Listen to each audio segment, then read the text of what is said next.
I've been talking for the last 60 years. Talking, writing, and so on. Therefore, I prefer to people to ask questions and I answer them rather than just talking. Because I've talked enough.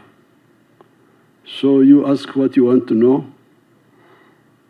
I'm sure I have got a lot of useful information which I can share at no cost with you people. I will not ask you to pay me money, just free knowledge. So you first ask 10 questions, I answer them, and then you can have another 5. That should cover a good spectrum. Thank you. Your Excellency, my name is Lieutenant Colonel Samuel Arop Majak from South Sudan People Defense Forces. Your Excellency, in order to enhance peace and stability, unity in East Africa, what strategies can be employed by East African leaders, including yourself, Your Excellency, to overcome the deeply rooted societal problems like ethnic divisions, which stem from pre-colonial nature of African kingdoms, chiefdoms, magnified by colonial divide and rule policy, and the enduring imperial influence in Africa. Thank you, Your Excellency. Question from South Sudan, the question of sectarianism, of tribes, religion. This is ideological bankruptcy. It is not knowing what you need. The politics of identity. I am this tribe, I am this religion. That is the politics of parasites. A parasite is the one who talks like that. Because if I'm a wealth creator like me, I'm a cattle keeper. Traditionally, with modern economy, I learned how to sell milk and bananas from my area. So, members of my tribe don't buy my milk so much. Why? Because they also have the same milk. They have milk, I have milk. They don't buy from me, I don't buy from them. But we speak the same language, same dialect. In the morning, Agandi, Agandi. Agandi, I want money, not just Agandi. I need to pay school fees for my grandchildren. I need to build a better house. Yes, thank you very much for greeting me in the local language, but that's not enough. The people of Kampala who don't have cows, who are not members of my tribe, are the ones who buy my milk. Ave Kampala abo mbagala nnyo banange. Kubanga bangulako amata gange. Those Kampala people, they are very good people. They buy my milk and buy my bananas. So when you come to Raichtura and you find that I built a good house, it is because of you, of the people of Kampala. It is because of Uganda. Uganda has helped me to get a market, sell my milk, sell my bananas, and I love Uganda. That's why if you touch Uganda, we shall tukwatagana dala. Touch Uganda, we really fight. But as a wealth creator, even Uganda is not enough. That's why the internal market of Uganda is not able to absorb the milk we are producing, able to absorb the sugar we are producing, able to absorb the cement we are producing. That's why we need the East African market. That's why we need the African market. Now, there's another panicker about the young people lacking jobs. No, it's not a problem of jobs. It is a problem of kulala. We can create so many jobs that the whole population of Uganda will not be enough.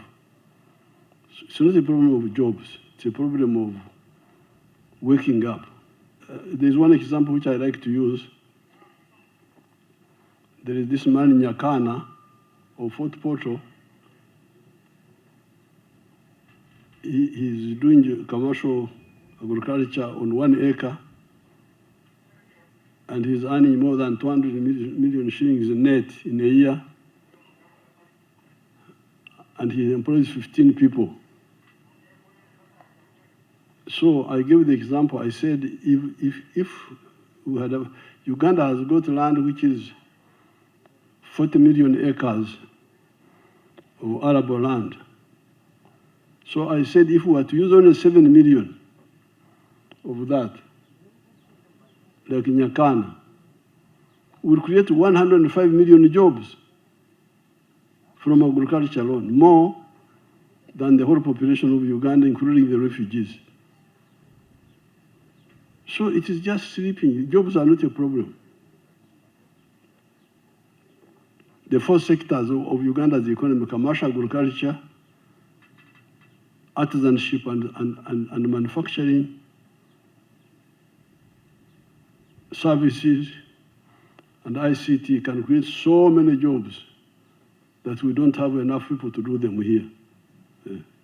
There's one young man in Kamuli who is having an eggs poultry operation, earning 20 million shillings a day, each day, selling 110,000 trays per day of eggs, and employing 300 people. I took his video and I was showing it in the campaign. Then our diaspora in UK, they watched it. When I was campaigning, they were watching from UK. They said, Museveni is telling lies.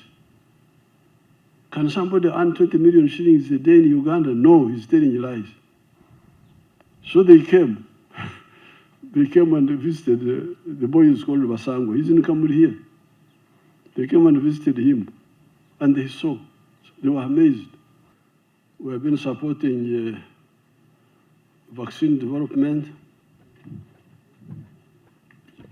Dr. Chove knows that we have been supporting people like Dr. Jennifer Serwanga, been supporting both for veterinary, like the one of the anti-tick vaccine.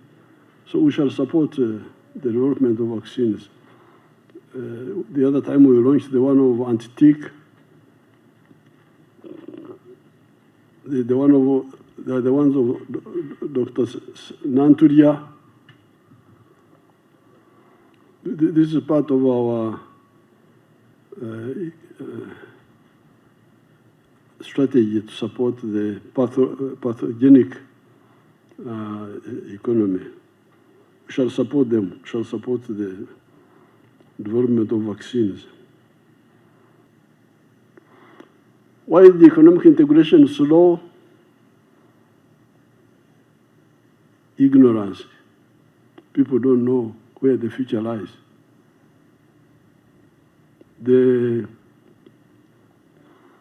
Some of our people here were trying to grow rice. Then they came to me, they said I should stop rice of Tanzania because the rice of Tanzania was taking their market. I said, why should I stop the rice of Tanzania? So, rice of Tanzania is killing us. I said, yeah, it should kill you and you do other things. I refused. I couldn't support them. Because by stopping the rice of Tanzania, by putting tax on the rice of Tanzania, I would be making 4 mistakes. Mistake number 1, I'll be forcing Ugandans to buy more expensive rice of Ugandan inefficient rice growers compared to the one of Tanzania. I will be punishing Ugandan consumers. Secondly,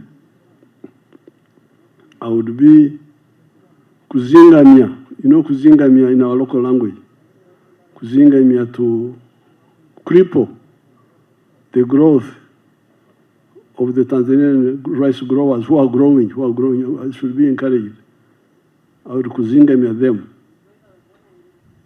But I would also kuzingamia the Ugandan rice growers because they should do what they are doing efficiently, not be inefficient and depend on artificial support from the government. And then finally, if I ban Tanzanian rice, Tanzania will also retaliate and ban something else of Uganda. That is suicide. I cannot involve myself in suicide. So I said, no. If you can't compete, get out, do other things. If you can't grow rice, do other things which you can do better. So it's just ignorance. People don't know where the future is. This is not the first time historically. How did the United States come to overtake Spain? Because you remember Spain was a very strong country. And Portugal. What happened? Because they were doing wrong things.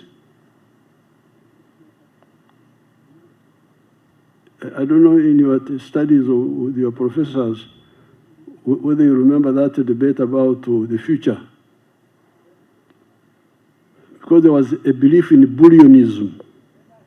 Bullionism. Gold.